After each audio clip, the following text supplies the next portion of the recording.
कोलकाता से हमारे विशेष संवाददाता देवनाथ हमारे साथ लगातार जुड़े हुए हैं। कोलकाता में मौसम भी का जो मिजाज है वो बदल गया है और भारी बारिश हो रही है और इस बारिश के बावजूद वहां पर जो डॉक्टर्स हैं वो धरना प्रदर्शन कर रहे हैं और हमारे संवाददाता देवनाथ भी वहां पर उसी बारिश में मौजूद हैं। आपसे हम उस विधेयक के बारे में भी बात करेंगे जो कि कोलकाता के पश्चिम बंगाल के विधानसभा में पास हुआ है, लेकिन उससे पहले चूंकि धरना स्थल की अभी हम आपकी रिपोर्ट देख रहे थे, वहां पर अभी भी विरोध प्रदर्शन जारी है और वो अड़े हुए हैं कमिश्नर ऑफ पुलिस के इस्तीफे की मांग को लेकर। देखिए आनंद, बिल्कुल सही कहा है आपने कि जितने भी प्रदर्शनकारी हैं उनकी एक ही मांग है। अभी सबसे पहली जो उनकी मांग है वो यही है कि कोलकाता पुलिस कमिश्नर को इस्तीफा देना चाहिए, क्योंकि उन्होंने जांच में अड़ंगा डाला। जो स्पॉट था जहां पर ये मर्डर हुआ, जहां पर ये रेप हुआ, वहां पर जो सबूत थे उनके रहते भी वो हटाए गए, उसको नष्ट किए गए, जिसके चलते सीबीआई परेशान है। और डॉक्टरों की एकलौती यही फिलहाल एक बड़ी मांग जो है वो यही है कि तत्काल बंगाल के जो पुलिस कमिश्नर हैं उनको हटाया जाना चाहिए। और ठीक मेरे पीछे मैं धरना स्थल पर ही हूँ। अभी कुछ देर पहले बारिश हो रही थी, हालांकि अभी बारिश नहीं हो रही है, लेकिन इतना तो तय है कि आरोपों की बौछार, आरोपों की बारिश बहुत ज़्यादा है। इन डॉक्टरों से जब भी बात करते हैं आप आनंद, तो वो एक न एक बात जरूर कहते हैं। वो सवाल उठाते हैं पुलिस पर, वो सवाल उठाते हैं प्रशासन पर, वो सवाल उठाते हैं डॉक्टर घोष पर, वो सवाल उठाते हैं उस व्यवस्था पर, उस सिस्टम पर कि आखिर अस्पताल के अंदर कैसे रेप हो जाता है। और दूसरी बात कि जब इस तरीके की घटना हो जाती है उसके बाद भी प्रशासन नहीं चेतता है।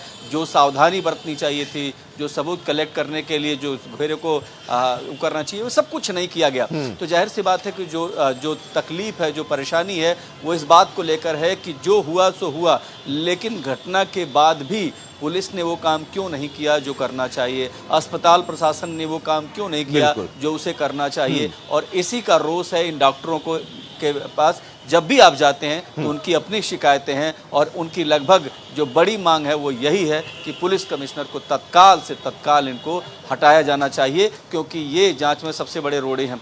और अगर आप इससे बढ़ के बात करते हैं तो सीबीआई भी मानती है, सीबीआई के सूत्र भी हमारे बताते हैं कि जिस तरीके के सबूतों को नज़रअंदाज किया गया, पुलिस को जो काम था उसने जो नहीं किया, उससे जांच में देरी हो रही है। हालांकि सीबीआई की लेकिन इन सारी चीजों को लेकर अब अपराजिता महिला एवं बाल बिल 2024 पेश किया गया और वो पास भी हो गया। भारतीय जनता पार्टी ने भी इसका समर्थन किया, हालांकि कुछ हंगामा भी हुआ सदन के अंदर। अब इस बिल के पास होने के बाद अब आगे क्या? राज्यपाल के पास जाएगा, राज्यपाल उसकी अब स्वीकृति देंगे, मंजूरी देंगे। कुछ टेक्निकलिटी भी तो है, क्योंकि अभी आप बात कर रहे थे एक डॉक्टर से, तो उन्होंने कहा कि ये तो आई वॉश है। एक ने कहा कि स्टेट को खुद इस तरह का बिल लाने का अधिकार है, ये लेकर एक सवाल उठाया। देखिए, सवाल नियत को लेकर के, और ममता सरकार की सबसे बड़ी समस्या यही है कि वो वो जो अपने ऊपर लग रहे आरोप है उसको वो कम से कम कर देना चाहती हैं। और ये भी चाहती है कि जो परसेप्शन बन रहा है पश्चिम बंगाल में कि वो महिलाएं सुरक्षित नहीं हैं, उसके लिए कहीं ना कहीं ध्यान बटाने के लिए, कहीं ना कहीं एक मैसेज देने के लिए इस तरीके का बिल लाया गया है। लेकिन जब आप सवाल करते हैं कि जब पहले से ही फांसी और उम्र कैद की सज़ा तय है भारतीय संविधान में, जब कानून है, तो ऐसे में इस बिल की ज़रूरत क्या है? और सबसे बड़ा सवाल ये भी है कि इसका क्रियान्वयन कैसे होगा। यह भी सवाल है कि ये व्यवहारिक है कि नहीं है, क्योंकि 10 दिन के अंदर, 20 दिन के अंदर आप न्याय कैसे जांच प्रक्रिया को पूरा कर लेंगे? कौन सा सिस्टम है? आपके पास इंफ्रास्ट्रक्चर है नहीं, जांच के नाम पर अधिकारी बहुत कम है, पुलिस सैकड़ों लोगों पर एक पुलिस होती है। तो जाहिर सी बात है कि जो जांच करने वाला है वो इतनी जल्दी कैसे देगा? तो क्या जांच के नाम पर, कानून के नाम पर एक नई परिस्थिति खड़ा हो जाएगी जिसको झेलना पड़ेगा? ये भी सवाल है। इन सब सवालों के बीच में ये सवाल भी है कि जब वो आरोप लगाती हैं कि उत्तर प्रदेश में और हाथरस जैसी घटना हुई तो वहाँ पर कानून नहीं बना, लेकिन पश्चिम बंगाल न्याय देना जानता है।